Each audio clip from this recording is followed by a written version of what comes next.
Brazil model से अलग राहुल गांधी ने एक और बड़ा दावा करते हुए फर्जी वोट के आरोप लगाए थे। कांग्रेस नेता ने बुधवार को कहा था कि होडल विधानसभा में 66 मतदाता बीजेपी जिला परिषद उपाध्यक्ष के घर से रजिस्टर हैं और 501 मतदाता एक ऐसे घर से हैं जो अस्तित्व में नहीं है। लेकिन जांच में सामने आया कि गुडराना गांव के मकान संख्या 50 पर बीजेपी जिला परिषद उपाध्यक्ष उमेश गुडराना के परिवार का है और ये एक बड़ा प्लॉट है जिस पर कई परिवार रहते हैं और अधिकांश आपस में रिश्तेदार ही हैं। उमेश गुडराना ने अपना पक्ष रखते हुए आरोपों को पूरी तरह निराधार बताया और कहा कि जिस मकान नंबर 150 का जिक्र राहुल गांधी ने किया वो हमारा पुश्तैनी मकान है और हमारा परिवार बड़ा परिवार है। हम कोई विदेश से आकर यहां नहीं बसे, हम हिंदुस्तान के नागरिक हैं और समय के साथ परिवार भी बढ़ा है और फिलहाल हमारे परिवार में 66 नहीं उससे भी ज्यादा वोट हैं, इसलिए ये सभी आरोप बेबुनियाद हैं और कांग्रेस के पास अब कोई मुद्दा नहीं बचा, इसलिए इस तरह की बातों में उलझी हुई है। ये बिल्कुल गलत तथ्य हैं उनके पास और गलत किसी ने रिकॉर्ड दिया है। जो 66 वोट वहां दिखा रखी है 50 नंबर मकान पे, मैंने भी देखा सोशल मीडिया के थ्रू, नेशनल न्यूज के थ्रू मुझे भी पता चला। तो मैंने जब देखा तो मुझे हंसी आई, क्योंकि हमारे पिताजी के जो पिताजी है, हमारे दादाजी जो हैं, वो 4 भाई हैं। वो लगभग पिछले 80-100 वर्ष से गुडराना गांव में रहते हैं। हमारी पुश्तैनी जमीन वहाँ है, हम कहीं बाहर से आके नहीं बसे हैं। और उसके बाद हमारे पिताजी जो हैं, उनके मेरे जो पिताजी हैं वो 9 भाई हैं, तो हम उनके भी जितने बच्चे हैं तो सबके 2-2 वोट भी लगाए तो काफी वोट होती है। फिर उनके पोते हैं जो हमारे बच्चे हैं, उसके बाद फिर हमारा जो परिवार में और दादा है 3, उनके बच्चे हैं तो उनकी भी वोट हैं। तो हमको ऐसे धनी कहीं बाहर से आके बसे हैं, फिर हमने कोई किराए पे रेंट पे मकान लेके फर्जी वोट बनवा रखी है, तो ये तो बिल्कुल किसी भी तरह का कोई आधार ही नहीं है। पता नहीं कहाँ से इनको ये रिकॉर्ड मिला है, मुझे तो पता ही नहीं, समझ नहीं आ रहा। 50 नंबर जो मकान है ये कांग्रेस टाइम के ही डले हुए हैं, ठीक है जी। ये कोई बीजेपी सरकार ने मकान नंबर अलॉट नहीं किए, ना चुनाव आयोग ने किए, ये कांग्रेस सरकार के ही अलॉट है, 2014 से पहले के अलॉट है। और हमारा जो गांव है वो बहुत पुराना गांव है, 4000 के आसपास वोट है। मेरे चाचा सरपंच रहे हैं, मेरे ताऊ भी सरपंच रहे हैं गांव के, और उसके बाद हमारे चाचा स्वर्गीय श्री रमेश गुडराना जी डायरेक्टर शुगर मिल भी रहे हैं। तो ये तो बिल्कुल फेक उनके पास तथ्य है, पता नहीं कहाँ से। मुझे तो लगता है सब जगह झूठे हैं। ये वोटरों को और आम जनता को एक बहकाने का एक प्रोपगंडा कांग्रेस पे चला रखा है, और कोई मुद्दा है नहीं, तो ये वोट चोरी का ही मुद्दा बना रखा है। तो ये बिल्कुल गलत है और निराधार है। आपकी कोई वोट चोरी नहीं है? हमारा कोई वोट चोरी नहीं है, हमारी और हमारी जेन्युइन वोट है। आपको कोई किसी भी तरह की आईडी या कोई भी चाहिए तो गांव चलो मेरे साथ, मैं आपको वहां चल के पूरा गांव दिखाऊंगा और अपना घर भी दिखाऊंगा और कितने वहां सदस्य रहते हैं वोटर लिस्ट के साथ दिखाऊंगा, एक एक आदमी गिनवाऊंगा कितनी वोट है वहां पे। तो आपने ये सुना, क्या कुछ कहना है बीजेपी के नेता का भी। उससे पहले जो वोटर्स खुद हैं उनकी भी जुबानी हमने आपको सुनाया कि आखिरकार क्या कुछ लोगों का मानना है, वोटर्स का क्या कहना है। इस मुद्दे पर और ज्यादा विस्तार से बातचीत करने के लिए हमारे साथ हमारे वरिष्ठ सहयोगी पवन सिवर हमारे साथ लाइव जुड़ चुके हैं। पवन, एक तरफ राजनीतिक तौर पर इस मामले को देखा जाए तो कांग्रेस नेता राहुल गांधी ने आरोप लगाए चुनाव आयोग पर, सरकार पर, बीजेपी पर, उसका जवाब भी बीजेपी के नेता दूसरी तरफ देते नजर आ रहे हैं, यानी राजनीतिक तौर पर कहासुनी चल रही है। लेकिन दूसरी तरफ जिन वोटर्स को लेकर ये बातें की गई हैं उनमें से कुछ के बयान सामने आए हैं और उनका कहना है कि हमारे वोट वैलिड तरीके से बने हुए, इसमें किसी तरह की धांधली की बात कोई भी नहीं है।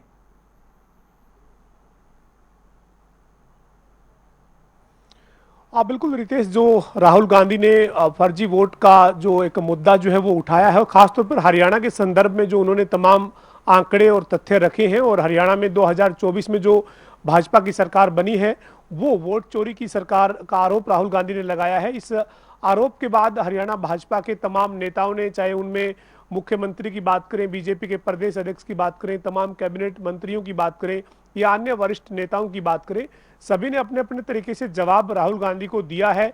यानी राजनीतिक तौर पर जो आरोप प्रत्यारोप है वो देखने को मिले हैं। लेकिन इस बीच जो सबसे बड़ी बात है वो यही है कि जिन गांव का, जिन मतदाता सूची का, जिन बूथ पर फर्जी वोट का जिक्र हुआ है, खासतौर पर ब्राजील की मॉडल की जो फोटो लगी हुई वोट जो है वो कई जगह पर बनने का जो मामला है, इस मामले में जनता टीवी ने भी और अन्य तरीके से भी सोशल मीडिया के माध्यम से भी वो जो लोग हैं वो खुद सामने आए हैं। उनका सीधे तौर पर ये कहना है कि जिस बूथ पर जिस ब्राजील मॉडल की बात हो रही है वहां पर जिस महिला के नाम वोट है उसका वहां पर आवास भी है, उसका परिवार वहां रहता भी है, और वो महिला या उसका परिवार ये कह रहा है कि 2024 के चुनाव में, चाहे वो लोकसभा का चुनाव था या फिर विधानसभा का चुनाव था, दोनों चुनाव में उन्होंने अपने आधार कार्ड और अपने वोटर कार्ड को दिखाकर वहां जाकर वोट डाला है।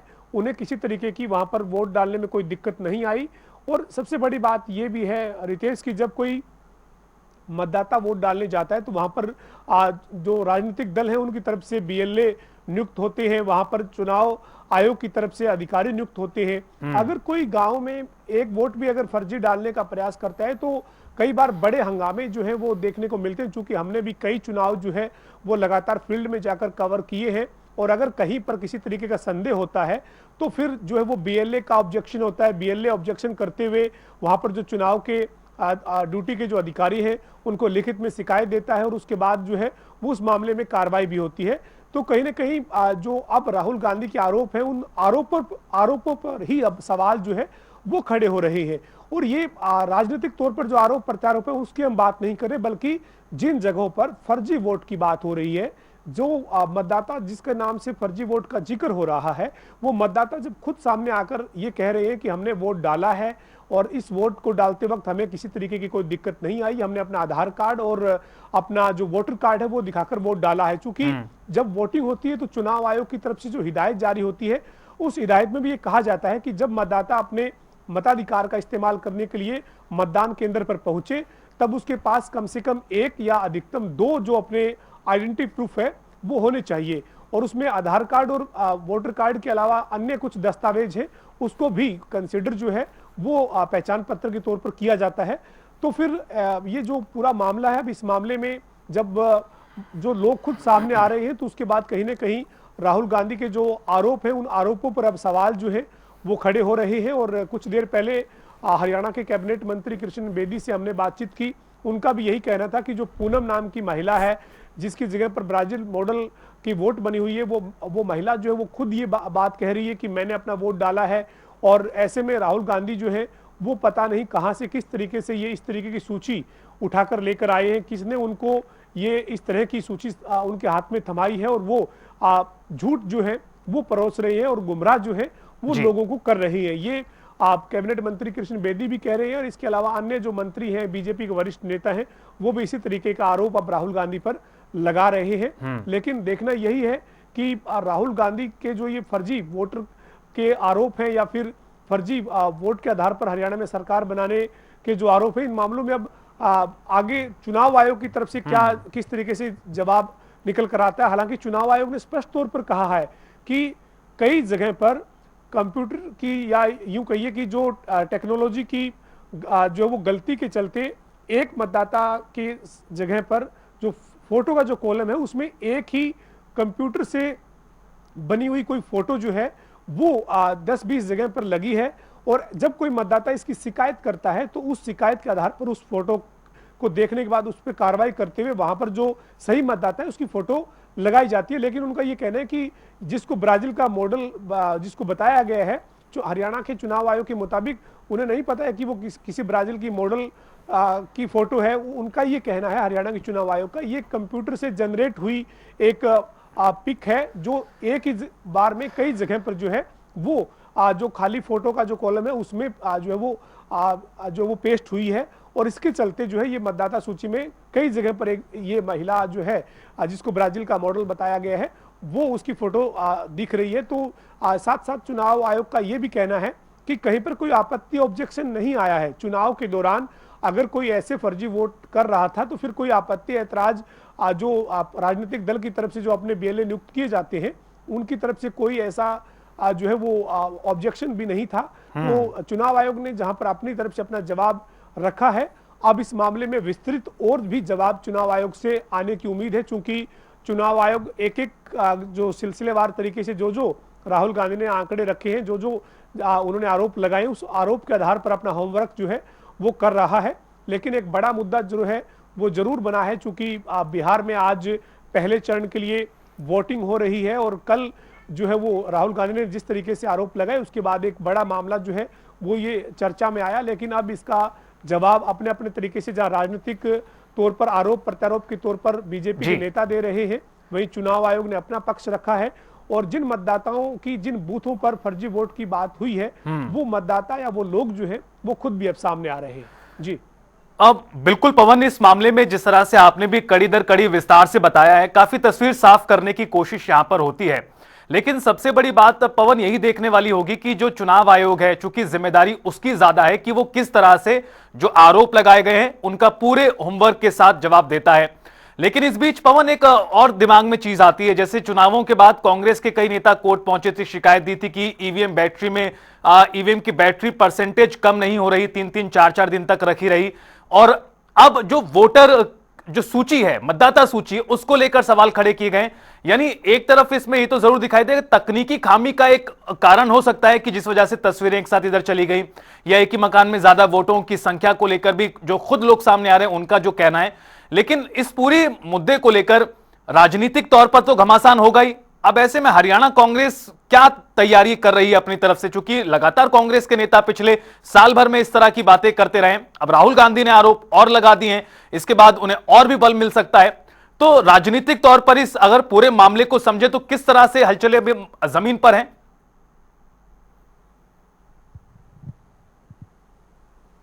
बिल्कुल, देखिए जो राहुल गांधी के आरोप हैं, उन आरोपों के बाद हरियाणा में कांग्रेस के नेताओं की एक तरीके से हौसला बढ़ा है। और राहुल गांधी के आरोप के बाद हरियाणा में कांग्रेस अब प्रदर्शन के कार्यक्रम करने की रणनीति जो बना रही है। कैंडल मार्च जो है वो कांग्रेस जो है वो हरियाणा में तमाम जिलों में निकालने जा रही है। यानी अब लोगों को इस मुद्दे पर अपने साथ खड़ा करने के लिए कांग्रेस जो है वो रणनीति बनाने में जुटी है। आने वाले दिनों में विरोध प्रदर्शन के साथ साथ कैंडल मार्च की बात जो है वो कांग्रेस के नेताओं ने की है। और साथ ही ये बात भी साफ तौर पर जो है वो कांग्रेस के नेता कह रहे हैं कि फर्जी वोटिंग के आधार पर ही, वोट चोरी से ही हरियाणा में भाजपा ने सरकार जो है वो बनाई है। लेकिन इस पूरे मामले में जो है वो तमाम आरोप जो लगाए गए हैं राहुल गांधी की तरफ से, उन पे जवाब अपने अपने तरीके से जो है वो लगातार जो है वो भाजपा के तमाम नेताओं ने दिए हैं। और जो ये कैबिनेट मंत्री कृष्ण बेदी जो है वो अपने आवाज से निकल रहे हैं, उनसे हमने बातचीत भी की थी। और जो है वो जो ये सर एक सवाल है सर आपसे, सिर्फ ये जो आज जिस तरीके से तमाम जगहों पर जाकर अलग अलग माध्यम से मीडिया के लोग हैं या फिर सोशल मीडिया के लोग हैं, वो जहां जहां राहुल गांधी ने आरोप लगाए वहां वहां पहुंचे, तो लोगों ने कहा कि हम खुद यहाँ के मतदाता हैं, कहीं किसी तरह की कोई दिक्कत नहीं है। एक आध जगह पे किसी ने जरूर कहा है कि मुझे नहीं पता ये फोटो किसकी है। लेकिन आप इस पूरे मामले में जो ये एक तरीके से अब सामने आ रहे हैं तथ्य, उनको लेकर क्या कहेंगे? देखिए, राहुल गांधी इसको हाइड्रोजन बम कह के इसने शुरुआत की थी प्रेस कॉन्फ्रेंस में, वो सुतली बम भी नहीं निकला और उसको झूठ का पर्दाफाश हो गया। कांग्रेस को झूठ बोलने की हैबिट बन चुकी है और हर जगह ये मुंह की खाती है, कोर्टों में जाता है, कोर्टों में थूक के चाट के आता है। आज राहुल गांधी की और कांग्रेस की ऑथेंटिसिटी पर ही लोगों को सबसे बड़ा डाउट हो चुका है। ये बिना तथ्य की बात करता है और अनमेच्योरिटी की बात करता है। इसको कोई गंभीरता से पॉलिटिकल व्यक्ति नहीं ले रहा, ना आम जनता ले रही है। इसीलिए बार बार कांग्रेस का जो आज दुर्दशा हुई है उसमें सबसे बड़ा महत्वपूर्ण रोल इसकी अपरिपक्वता का भी है। बेदी साहब, अंतिम सवाल है मेरा, आप निकल रहे थे, मैंने बीच में आपको रोका है। ये जो पूरा मामला, इसमें आपको लगता नहीं है कि चुनाव आयोग जो हरियाणा का है उनको पूरे तरीके से तमाम तथ्यों को स्पष्ट करना चाहिए? चुनाव आयोग ने मीडिया के सामने बोला है, वो पूरी तैयारी के साथ जा रहा है और तैयारी के साथ जाएगा भी। और इसको हम चुनाव आयोग ने कहा कि हम इसको चैलेंज भी करेंगे। किसी प्रकार की कोई इस प्रकार की एक ऐसी संस्था पर आरोप लगाकर जिसके ऊपर पूरी दुनिया की विश्वसनीयता है, किसी संस्था को बदनाम करने की जो साजिश है कांग्रेस की, उसका पर्दाफाश करेंगे। तो ये बिहार चुनाव से पहले खुलासा करने का मतलब कोई राजनीतिक मतलब है? बिहार चुनाव से इसको मत जोड़िए, तो डेमोक्रेसी पे ही हमला कर रहा है। जिस प्रजातंत्र के लिए देश ने और देश के करोड़ों करोड़ों लोगों ने कुर्बानियां दी, उस प्रजातंत्र को फेल करने की इस कांग्रेस की और राहुल गांधी की साजिश है। बहुत शुक्रिया सर। कैबिनेट मंत्री कृष्ण बेदी अपने आवास से निकल रहे थे, आज उनको नरवाना जाना है और इसी के चलते जो है वो थोड़ी देर पहले भी इन्होंने जनता टीवी से खास बातचीत की थी। तो ये जो है वो उनका यही कहना है कि चुनाव आयोग न केवल जवाब देगा बल्कि कानूनी तरीके से इसका जवाब जो है वो दिया जाएगा। ये बड़ी बात जो है वो कैबिनेट मंत्री कृष्ण बेदी ने कही है कि कानूनी तरीके से जवाब देने का मतलब यही है कि जो आरोप लगाए हैं, अगर वो आरोप गलत हैं तो फिर कानूनी कार्रवाई जो है वो की जानी चाहिए। इस तरीके की तैयारी में जो है वो हरियाणा का चुनाव आयोग है। तो रितेश, ये अपने आप में एक बड़ी बात है कि केवल राजनीतिक बयानबाजी नहीं, राहुल गांधी ने आरोप लगाए, हरियाणा कांग्रेस के नेताओं ने उनके आरोपों का समर्थन करते हुए तमाम चीजों का जिक्र किया और जो सीटें हारी थी उसके आंकड़ों को एक बार फिर से दोहराया गया। उधर से भाजपा की तरफ से भाजपा के तमाम वरिष्ठ नेताओं ने, मुख्यमंत्री ने, प्रदेश अध्यक्ष ने, तमाम मंत्रियों ने अपनी तरीके से राहुल गांधी के आरोप का जवाब दिया। राज्य के चुनाव आयोग ने भी आप एक पहली नजर में जो आरोप थे उनके ऊपर जानकारी दी, सोशल मीडिया पर जो पोस्ट करके अपना पक्ष जो है वो रखा। लेकिन अब जो कैबिनेट मंत्री कृष्ण बेदी कह रहे हैं कि इसका जवाब कानूनी तरीके से दिया जाएगा, तो फिर इसमें ये संकेत मिल रहे हैं कि हरियाणा के चुनाव आयोग की तरफ से इस मामले में मुकदमा दर्ज करवाने की कार्रवाई या फिर कोर्ट में जाकर इस बात को जो है वो चैलेंज करने की बात जो है वो आने वाले वक्त में सामने आ सकती है।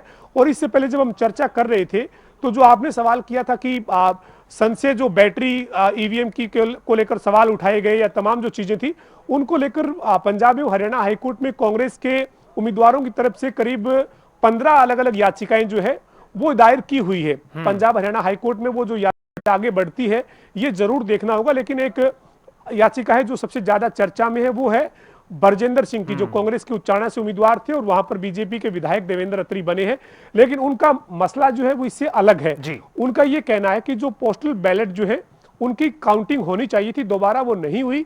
वो एक अलग आधार पर याचिका जो है उनकी कोर्ट में विचाराधीन है। लेकिन इसके अलावा 15-16 जो याचिकाएं हैं वो पंजाब एवं हरियाणा हाईकोर्ट में कांग्रेस के उम्मीदवारों की तरफ से दायर की हुई है। उन पे आने वाले दिनों में किस तरीके से क्या तथ्य सामने आते हैं।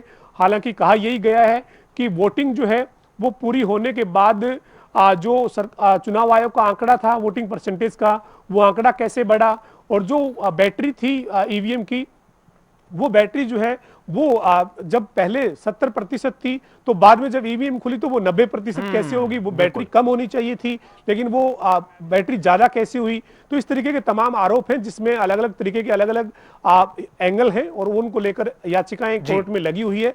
लेकिन फिलहाल जो फर्जी मतदाता सूची का वोट चोरी का जो मामला है, इस मामले में कांग्रेस और भाजपा आमने सामने है और इस मामले में अब हरियाणा का चुनाव आयोग क्या कदम उठाएगा इस पर सभी की नजर टिकी हुई है। और बिल्कुल इसी चीज को सबसे महत्वपूर्ण देखना होगा कि अब जो चुनाव आयोग है वो अपनी तरफ से क्या जवाब देता है। बहुत शुक्रिया आपका पवन, विस्तार से इस पूरी खबर पर बातचीत और चर्चा